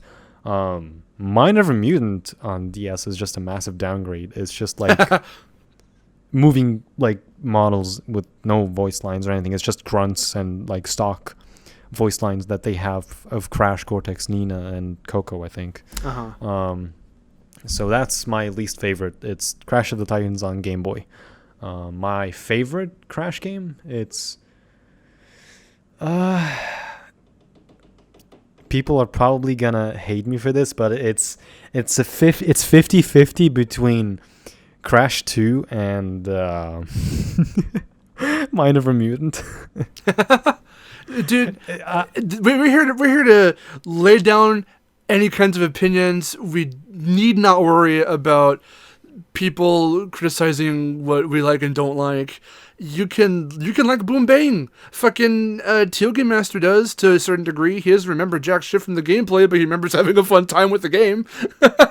It's completely fine, man. Wow. So like, okay, I'll keep this like a halfway kind of thing where it's 50 for Crash 2 and 50 for Mind of a Mutant. Yeah. My favorite thing about Crash 2 is just the simplicity and the way the game really is. Like, yes, originally in Crash 1, there wasn't really a box counter. If you die once, you can't get the gem, period. You just have to restart the game over. And if you save the game, there's not even a proper save system. So the save system is like, if you save the game and then try to load back in the next day or something, when you want to return back to where you last saved, you restart from 4 lives. It's like, what the fuck is this shit? I'm done with it. That really caught me off guard, and I just Googled a password and just boom, 100%. I could just play the levels now. I love messing with the super password. Oh my god, that was like the best part. Until I started learning how to actually beat the game legitimately. The best thing about the super password system was like there was one password that I just always remembered for I don't know why. It's just that one single password where it gives me 27% game completion. And it puts me at Temple Ruins in the second island. It just, I don't know why that password alone is always in my head. Of course, now I forgot it because there's no. I was gonna ask if you can recite it right now. No, damn it! I don't remember anything. All I remember is that you got to start with double triangle to get the massive long like line prompt. Yeah, of password. I remember. I don't remember. I don't. Sorry, go on. Oh, sorry. I was going to say I think the 100% super password. I believe it ends with either XXXX or triangle, something like that. I just wish they kind of brought it back in Insane just to fuck with people. That'd have been awesome, dude. What were you gonna say right now? Was it that or is it something else? It was that. It was okay, that. Okay, yeah. okay.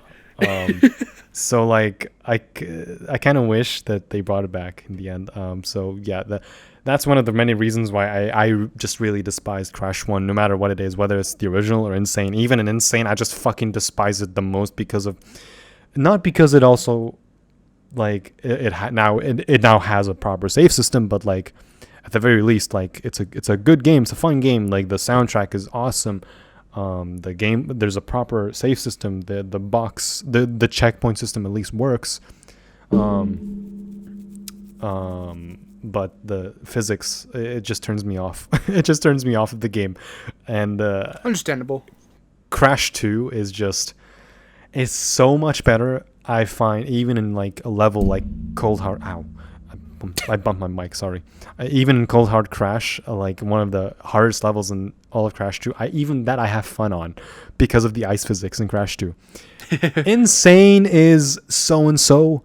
You know, it's yes, there's hop sliding. Yes, there's some mechanics that I really like. But no. Ice physics, no. Please go die. I'm sorry. You have to wait when you jump and then you land back on the ice. You have to wait for him to commit to the animation of standing back up, but which cuts your momentum before you can continue onward. That didn't happen in the original. Yeah, or actually it kind of did, where like if you halted on something with massive momentum speed, in the original it was like that as well, but you can just like slide onto the wall 2D like style or 3D style onto the wall, and it just like stops your momentum completely. I think you could do it on Insane too, but Insane's ice physics are just why do they exist? I may as well walk on ice compared to just sliding on ice. Okay, next question. Got a rapid fire. During the 6 to 8 year void of like no Crash, what were you doing to fill that time? Were you going back and just playing the original games? Were you kind of wondering? Were you trying to keep up with whatever you could hear from Crash before it got canceled? Were there other games you were discovering and getting into and franchises? What were you doing around that time? Like 2010 to like 2016. Yeah, around that time, this is where I was going into my Mind of a Mutant half. I was just getting into Mind of a Mutant as well during that time, during the absence. So 2009 to 2016, about that period. Yeah, I was just getting back into the older games, PS1 era, CTR, Bash, PS2 era, every single game. Getting to Titans and Mind of a Mutant, the Mutant era, I just like it. I don't know why people think it's not Crash. It really is. Like, it is Crash. By this point, even King themselves claim that this is classical Crash by default now, because it's been so many years and this is like a staple.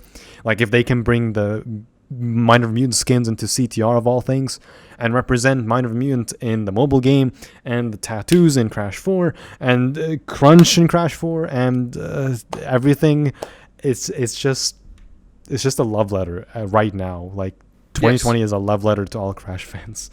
So like in general, I never really got into Spyro either. The only Spyro game I ever really played was One and Hero's Tale back then, like during the 2006 2008 era. So at the time when I had my PS2 and Xbox, original Xbox. So in that time period, I was just getting into Spyro, a bit of Sly Cooper, Sonic Unleashed is like just, I don't know why that game just 100% resonates with me. Wait, which one? Sonic Unleashed. Ah, okay. So like just a lot of franchises that I really got into. Call of Duty as well. It's just something to fill in the void because Crash is on a hiatus and all that.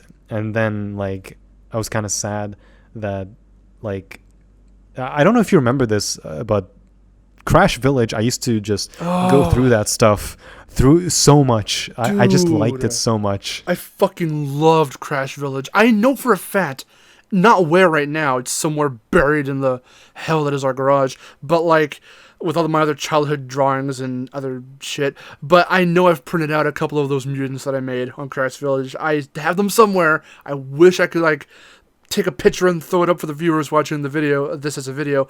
But Oh God, yes, I definitely have memories of wandering around that little area, talking to people, seeing all the stuff on the Yeah, site. just going around, maybe playing a mini game or two. I miss it so much. But yeah, that's what I've been mostly doing, just revisiting the older games, the Game Boy games, the DS games. 2011, 2013, I believe that's where I started my YouTube channel and got into wanting to record and just doing stuff for the channel. Awesome. My very first Let's Play, I believe, was the Huge Adventure Let's Play. It was kind of my Nice. own. It was kind of my own take with like my own style and everything. I was trying to kind of imitate Crash Pro 3 in a way. Like he was my inspiration at the time because back then I used to watch his Let's Plays all the time from the original trilogy. And yeah, I was trying to adapt that into the Huge Adventure and Crash 1 and 2 and 3, the original ones. I tried doing that with Insane Trilogy, but I just got really bored of it. It's too much work, and my computer at the time, which was my old laptop by now, it couldn't really handle much. So rip on that. Oh no. I just stuck with uploading the soundtracks for Insane Trilogy at the time. Hmm. I remember that. Yeah, so the only time where I really got into Spiral was 8 months before Reignited was coming out. So I think Reignited was announced on PAX 2018, I believe. Yeah. Reignited had its own standalone announcement on Twitter. Yeah, standalone announcement on Twitter and early April. PAX. It did show up for pretty PAX. much, Yes. Yes. Yeah, so like at that time I was like, oh shit, Spyro is getting remade next. I'm like, cool.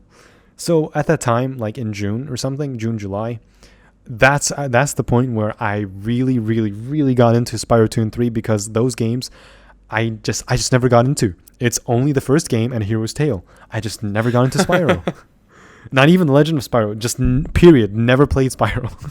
Do you think it took you a while to get into 2 and 3 after playing 1? Like disregarding Hero's Tale for a minute, because at least in terms as far as the original trilogy goes, and again also for Reignited, that Spyro 1 is more straightforward. And you've got a lot more, tasks to do and people to talk to and people to do missions for in 2 and 3. Like, what's your preferred style of platformer? Is it more of the Crash or Spyro 1-esque, kind of just go forward, collect your things, do the stuff, very straightforward, complete levels? Or do you like having a more expansive, talking to people, doing tasks and missions for like SpongeBob Battle for Bikini Bottom, Jack and Daxter, Spyro 2 and 3? Honestly, the way Spyro 3 and like that setting, pretty much the latter one, that one is much more preferable if possible. Like if you can mash the two together, like it's probably the same concept in Spyro 2 and 3 more or less. Yeah. That's I found Spyro 3 to be so much more fun originally. Spyro 2 I don't know why, it's just my least favorite out of the trilogy. It's just so boring. I don't know why. Reignited refurbished that love for Spyro for me. And like I just liked it by default because everything was much more eye appealing. It was much more appealing and is overall eye candy to me. Yeah. So like Spyro 3 period, my favorite out of the three. It's just, yes, it was a bit difficult to get into it. The only time I ever played Spyro 3 was in the Bash demo, where they had the Molten Crater demo with Fireworks Factory music. Yeah.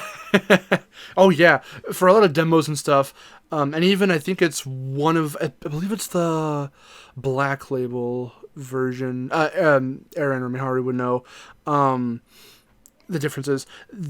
There are moments for demos and for those physical releases where music is just switched up. Like fucking, I had the version of Spyro 3 where Evening Lake was playing Sunrise Springs music, and I never knew. And the Sorceress. Yeah, and I never knew that Evening Lake had its own unique music until I either saw someone else play it or maybe even until Reignited. I never knew that. The thing is about Spyro 3 in particular is the music. I've always liked Spyro 3's music originally. I just never got into the games. Like 2 and 3, I just never got into them. I just remember Fireworks, like way before I got into Spyro properly, like after Reignited. I just always liked listening to Fireworks Factory and The Sorceress. I don't know why. Even Dynamines. Those three just always come to my head. And Harbor Speedway. Just those alone just made me fall in love with Spyro 3. And that's awesome. It took me a while to get into 2 and 3 because of how expansive they were, apart from 1 being straightforward. I don't know, it's just amazing getting to love those games again.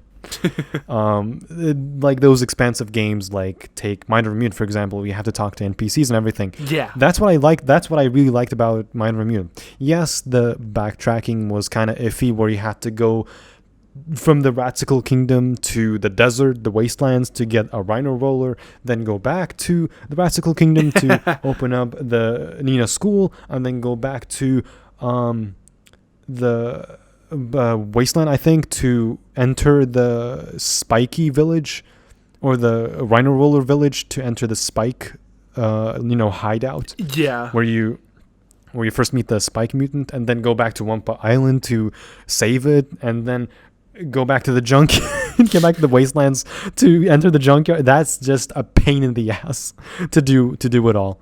Until near endgame, when you actually get to unlock the warp gates, the little portals, the teleporters. And like, here's the funny thing: like when you get the Rhino Roller, when you first meet the Rhino Roller, it's just like, okay, that's it. You unlock the Rhino Roller. Now you just go back to the Ratsicle Kingdom, and then if you don't have a Rhino Roller, voila, it just spawns right there at the gate of the fucking Ratsicle Kingdom. It's like, why did you make me do this? You had to like meet the mutant and get that prompt before you go back, and it's just there. That's really funny. Yeah, and I don't know. It's just really weird when they do that. And last but not least, the final question. How excited are you for Crash 4? And what aspects are you looking forward to the most? What are your overall thoughts and opinions? What am I excited about Crash 4? That's a tough one. Especially with the state of play, there's been a lot more that's been shown off. Dingodile. Inverted. What I'm most really excited about. Inverted, I couldn't care less, to be honest about. It's kind of nice. Really? In a way. That's interesting. Yeah, I didn't find it that interesting. Like, yeah, the game's inverted, but like it's kind of nice that they're introducing these kind of different touches to make inverted mode like interesting and unique. Like its own thing. At first I thought it was like each in inverted mode, like every single, like it had these different modes where like you would choose the type of mode, like that little paint thing where you spin and the entire map shows you the color, that rainbow spinning thing. I forgot what the name was for it. It's just that rainbow spin thing where it reveals the color of the level. Yeah, I thought that was like unique for each mode, instead of just like into one mode and then one subtype for the mode. So like the entire game would be that, instead of like every dimension having its different type of inverted mode. That's what I originally thought. And then people explained it more and more, and I was like, oh wait, every era and dimension has its, like, the more I went back to the state of play commentary, it got more clear to me in my head that, hey, inverted mode has all these different dimensions with their own unique style of visuals, at the same time being mirrored. So like, I don't know, everything about Crash 4 I'm excited for. At least the ice physics are good. And the soundtrack I really want to see. The story, the dimensional map, everything. Every design, Dingodile being playable, and probably Tana even. Who knows? Yeah, there's still so much more that we haven't seen yet, so I am really, really excited to see what else drops. Watch Viscount be in the game somehow. Oh my god. They could get away with it. I wouldn't doubt it. It does seem like Crash 4 is taking cues from Nitro-Fueled in certain aspects, especially like the skins coming back and all that stuff. And thankfully, I like how Crash on the Run also was like, oh hey, Crash can get different skins and outfits. And the first one is Blue Hyena Crash straight from Nitro-Fueled. But then, even though Biker Crash is also in Crash 4, everything else is completely original. And I love that. They're not just going to start ripping designs and tweaking them straight from Nitro-Fueled. and for Coco, they're all just original, really cool, wacky, crazy ideas for skins, and I love it. I kind of wish that they did a different way of playing the games where like I think the mobile game is doing it like that in multiplayer where you can play with friends. I kind of wish they would do the same for Crash 4. I don't know if that's the case because we barely know anything about the game still. Only True. the main storyline. There could be way more in the game than we already know originally. I just kind of wish that there would be that similar multiplayer gameplay where in Time Trial you would race with friends. Yeah. And it's like there's also that little thing in the PlayStation Store where it mentions local multiplayer. It's like, what is that about? Yeah, I don't know. It could just be placeholder, I guess, for like kind of online, because we know for a fact that the time trials there will be leaderboards and everything. Like, there's no stopping that. Seeing as Nitro-Fueled and Sane both had him. I theorized that with I think it was Aaron. Yeah, we don't know if they're gonna have, or it might have been my brother, like off of the podcast. I don't know if there's going to be some kind of like cool little racing mode where it's just get to the end and whoever wins wins, because that would be a really cool kind of mode to have if you're going to implement multiplayer in some way. I'm hoping it's not like seeing as you can switch between Crash or Coco at any point in the game wherever. I'm hoping it's not speaking of the Radical Era, like Titans try to do it, where you have two methods of co-op multiplayer. You can either have Crash and Carbon Crash fighting side by side, sharing one screen, or there's the, what do they call it, the split screen. No, there was a leapfrog method where every time, you have the characters in your little backpack, so you can drop in and out. But if you have it set to this certain co-op feature or functionality, if, like, say player 1 is regular Crash and player 2 is Carbon Crash, player 1 as Crash is running around with Carbon Crash in his backpack. He jumps, just a single jump.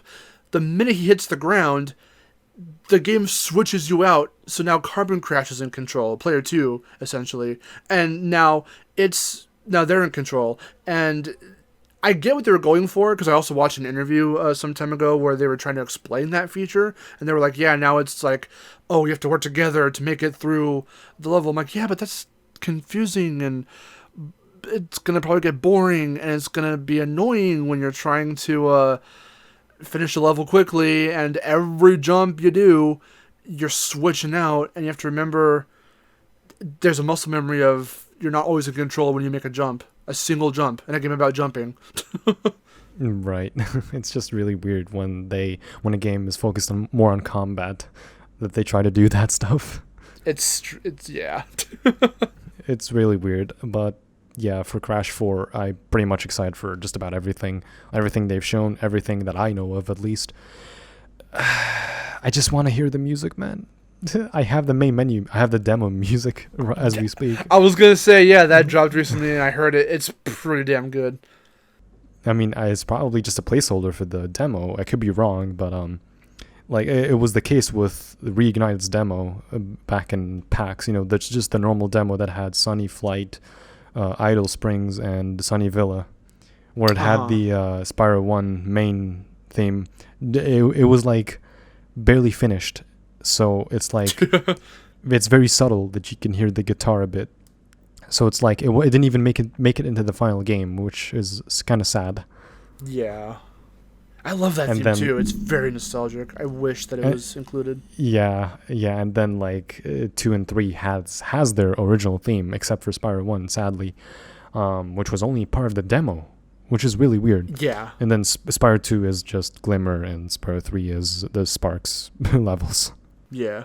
Crash 4 is shaping up to be really good, though. There's a lot of care. It's just, you can tell that each game was a step. Insane was the start of how they were going to approach this whole thing with the revival. Nitro-Fueled was them taking the technical things that Vivi did with Insane and building upon that, making, the lighting and the colors just pop and look amazing, the physics, trying to get everything right for racing. and Toys for Bob doing Spyro for the first time in this sense, having to completely abandon the Skylanders mindset and get into classic Spyro mindset, and taking what they did with those Crash games that they helped on, and now doing their own Crash game for the first time. Each game kind of evolved each of these three developers' kind of mindset on how to approach remaking a full game like that. And now that we're out of the remaster period, going into new games, starting with Crash 4, all of that gets to get put to the test on how can they make an original game for these franchises. And so far, fuck man, it's pretty damn good. Yeah, it all comes down to just the way they tackle it, I guess. Insane was a good start to everything. Like, yeah, Vicarious Visions were on a budget, as they revealed on a certain stream. And, yeah, I guess Nitro-Fueled was somewhere to continue the Insane era and then end it off from there into beginning a new era where apparently, according to Paul Yan, they started development right after Sane Trilogy, which is really weird because they're essentially having 2 or 3 Crash games in development at the time. So you got Nitro-Fueled, you've got Crash on the Run, and then you've got Crash 4. 3 years almost of development isn't this like the longest in development Crash game? I think recently, definitely. Of all the games, probably, because most of the games from the PS2 era and, well, the Night Dog era was yearly, it was annual, and that was just because of the contract they had with Universal. All of the games after that, I think at most might have been 2 years. I know that when it comes to console games, Nitro Kart and Twinsanity, I believe might have been about 2 years, maybe 1, I don't know. But if I were to really guess, not Titans, Wrath of Cortex was about 10 months, 11 months, and Twinsanity was about 1 year, I believe. Like it was 2 years or a year and 6 months, I believe. So 18 months. So they spent half of that for like the original new style of concept, like with that Crash mech suit. With Evolution. Evolution from the Twinsanity stuff, and then all of that got scrapped, and it was just concept art at that time, and they had to restart development fully. So like 18 months kind of gone to waste for like just scrapping something up together. Being a fan of all the space stuff for Crash, like you were saying earlier, how did you feel about Evolution? Seeing all of these, like we were saying, that initial concept was just basically Ratchet and Clank, but seeing how they were going to planet hop and there were going to be all these crazy things, what was your thought? What are your thoughts on like all of that stuff when you first found out that was what Twinsanity was going to be? At first, when I completed Twinsanity, I had no idea about the concept art as much. Like, I just knew that, hey, these are extra stuff. All the FMVs and the 100% ending, or like the 100% completion secret of Twinsanity, where Crash and Cortex go therapy session exercise. It's a very strange 100% bonus for a Crash game, but whatever. It's so weird. It's silly. It's quirky. Like just going through the years with it, I feel I knew at that point, like at some point, I just knew that, hey, these are all scrapped stuff, and I just felt really bad that none of this ever made it into the final game. Yeah. Overall, like I still need to get the reignited the concept book art. I forgot the term for it. Reignited. The art of Reignited. Yeah. Art of Reignited. There it is. I couldn't spill it out because we've been talking for an hour and 45 minutes. No, so like I would still get it. Yeah, I would still get it just to see where and everything went with Reignited, so I can expect the same piece of quality that we got with Spyro into Crash. I mean, we kind of got it partially with the Spyro Grand Prix and CTR, but like, it's cool. It's really the one thing I'll say before you enough in regards to Art of Reignited. It's very interesting. Now I caught some of this, as did like basically everyone else who was following this stuff. We caught a lot of this with Spyro's design. I did not know that they went to very crazy extents with this concept with certain enemy types, namely the Norks in Spyro 1 and with the dragons in Spyro 1. They did this thing art wise with the character designs, where as they were trying to figure out how they were going to mesh the classic style with their own take on the Toys for Bob art style that we all know from like Skylanders and all that, the like kind of more blocky style, trying to find like a good marriage between those two kinds of styles. In that, they in the concept art phase did do these really nice glow ups of like the classic designs. When you look in that book, you'll see the Norks the way they looked in the PS1 games, just done in a more updated concept art style. Before going, give them noses, make them look all fat and like with all the folds in the neck, and the way we see them in the game in Reignited. Something about it. I love the art style. Don't get me wrong. For Reignited, the final art style, something in me was like, why didn't they stick with that? Because there were art bits of Spyro where they started his sculpt and his base and everything with as close, as literally close as they could get to the original look from the PS1 games, and then started to kind of craft him from there into what he looks like in game for Reignited. Because you put the two side by side, they're obviously different in certain aspects, but to think that we were going to get a version of Reignited where they were all going to look, even the Elder Dragons, before making them all, like literally every single dragon is different. They started by taking the base archetypes and body structures for every dragon found in the different realms and all that, or homeworlds, and they did concept art of them looking like their original body types themselves, and then from there they went on. So like with the dragons, the Elder Dragons, it makes sense. Like, okay, if they're gonna make each one different, then that's that. There's, if you had to pick one dragon, per homeworld to keep as a nice little homage, that exact body type, that would have been kind of cool. But for the Norks and for Spyro, could have done a version of Reignited where they looked even closer, like updated, upscaled, and very much HD and it's a glow up, but they were going to look exactly like the original designs. And that's very interesting to me that they started with that and then deviated from it instead of keeping that, I guess. I mean, it was probably just, I guess, maybe, we don't even know that as normal people. Game developers have their own way of thinking. Yeah. When it comes to different departments and everything, like you have the art department, then you have the 3D modeling department, then you have the music composing department, which is Stefan Vankov with what's his name? I forgot. Stuart Copeland. Yeah. And so like, it's kind of understandable if maybe there was kind of like a miscommunication, but like when it comes to concept art and 3D like modeling, there might have been like a misconception, but it's nothing bad that didn't translate well. Like maybe one or two of the baby dragons, I guess, or maybe some designs in Spyro 3 were kind of questionable and like they didn't translate as great.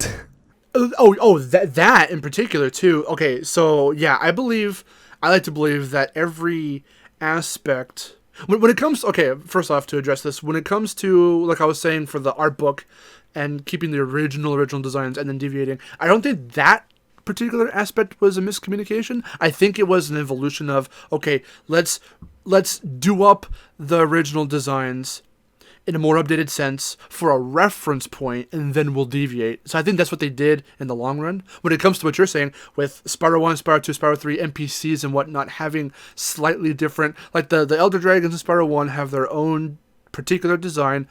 Almost all of them were basically done by Nicholas Cole. Spyro 2, all the NPCs, that you talk to, and the enemies and stuff have their own slightly different design. And then a lot of characters for NPCs and stuff in Spyro 3 were done by Lemur Feature on Twitter, and you can tell when it's their style, because if you follow on Twitter, there's a very specific art style. So having different artists come on for the different games, you can tell each one. And I think they did that either because each one needed to have its own style. They wanted it to feel kind of different, or I don't know. I don't have a second point. I think that's just what they did. I think that's what they did. I don't know. Well, in that case, it just feels like they're trying to hit it way at home with Crash 4.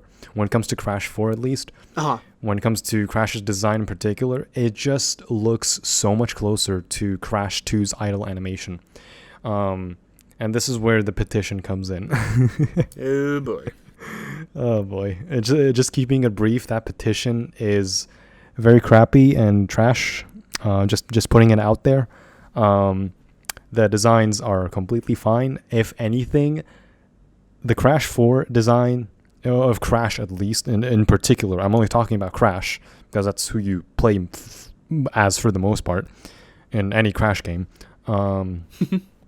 Crash alone looks and resembles his Crash 2 look, like just almost 1-to-1. Like, just if you just look at the idle pose and the glow up and everything, like, yes, there's his under fur, like his chest and belly fur.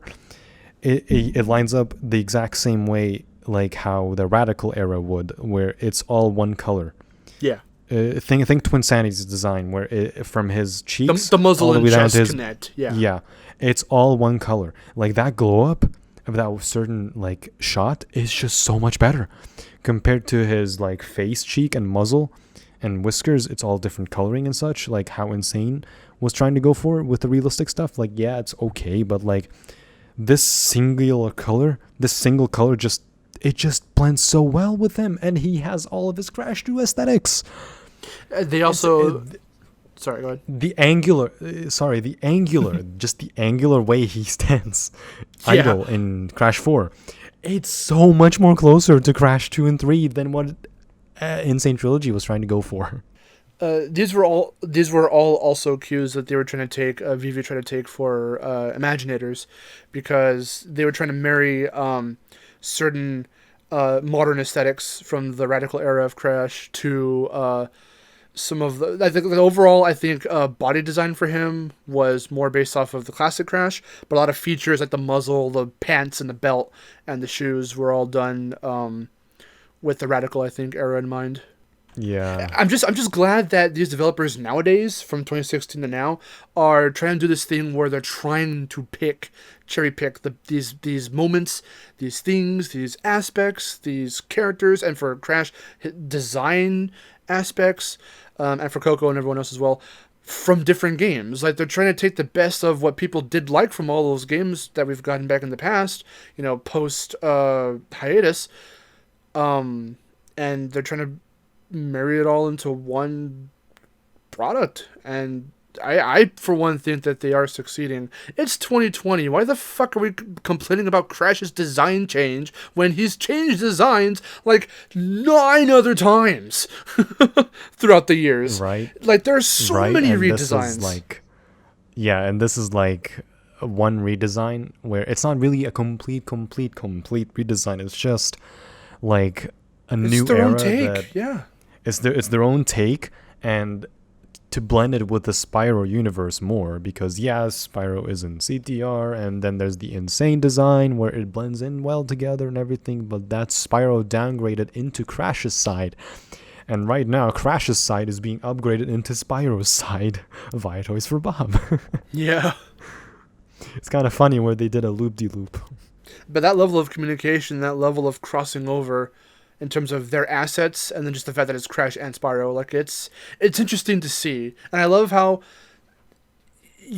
I think that they could have gone the route of keep Crash and keep Spyro without too much crossing over, but like the fact that we got that little Thanksgiving video from Insane Crash and Reignited Spyro, and then Spyro being in CTR, and now I'm sure there will be, I mean, there even was a tease from Paul Yan that Spyro himself, aspects of Spyro, will make its way somehow into Crash 4, so we'll have to wait and see what... There's absolutely a chance for that. There's a chance for that. I mean, it's Toys for Bob. It's all of that stuff just lines up, so I don't know what to expect from all that.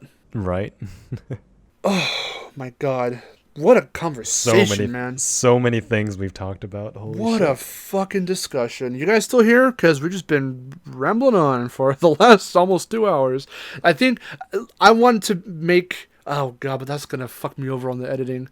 I was going to say, from this point onward, let's try and see, with each guest onward, who can one-up the length of this podcast. So far, we've had, I think about an hour 28, hour 30. This is, basically 2 hours, so we'll see kind of where it goes from here. I want to generally keep the podcasts about an hour and a half. If we happen to go over, it's fine. But no, this has been a freaking great conversation, man. I am very glad that you expressed interest to be on. It's great to be here. It's great to have as many friends as I could, especially from not only for example, Canadian Guy A's circle, but just in general on Twitter, on Facebook. And YouTube for the most part. Yeah, we're our own separate cliques. It's CG and all his guys. It's Vivi and in his corner. You got Crystal Fissure in his corner. Crystal Fissure, Teal Games Master. Teal Game Master's got his stuff going on. Me and Aaron are basically, a bundle pack. You watch my stuff. You see her in my streams. You watch her stuff. I edit a lot of her videos. So... I admin also 2 Facebook groups, one Crash, one Spyro, and on Twitter I've almost went over 900 followers for some reason. I just retweet memes and post normal shit. And over here and on Discord I'm on a good CTR team, I guess. I mean, it's just more like a family and a hangout than anything. And that's pretty cool. Crash speedrunning I want to get back into, and then there's the Facebook community, the Crash and Spyro Facebook community. We also have a Discord server of our own where I do admin as well. It's more or less just a hangout, for the most part. It's everything's whatever's on Facebook on the server, it's more direct as a standard hangout and family. Nice. That is awesome. What was I going to say? Yeah, that actually does lead into the end of the podcast. What else do you want to plug real quick? Go ahead and plug yourself. Is there anything else? Follow Destination Mark on Twitter. Follow his last streams on YouTube. Not me. You, not me. It's a meme. Where I advertise the one I'm talking to. God damn it. Teal did the same thing. He plugged himself, and then he said, now plug yourself. I'm like, this is my okay, I'll do it. Donate.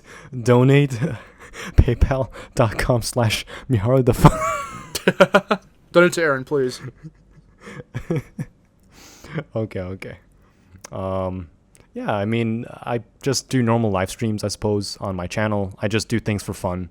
Never really cared for views and anything, so everybody's welcome from any side of the world. So yeah, everybody's more than welcome to follow me on Twitter, Twitch, and YouTube. Or even join my Discord server, I guess, if you want direct conversations with me. If you don't make it to GDQ in another year or two, I'm going to be very disappointed. Bro, I'm never going to make the GDQ. What are you on about? Maybe Crash 4, maybe. I could be wrong. Maybe. Do it. I double dog dare you. Follow your dreams. Don't dream small. Reach for the stars, boy. I'll make sure for Pollyann to sponsor me. Do it. Oh, boy. This has been Bandicast. Tune in next time. I don't know why I'm ending this like it's VidGames FTW. Plug, yeah, go check out the Let's Play channel. I don't know. It's not going to be in the description. Just search it up. Yeah. Hope you guys have had a blast listening to our technological, we sound like we're game devs, but we're not kind of talk. It's been fun. I enjoyed this immensely. Until next time, I'm Mark. I'm Abdul. And we will see you guys later. Take care. Bye.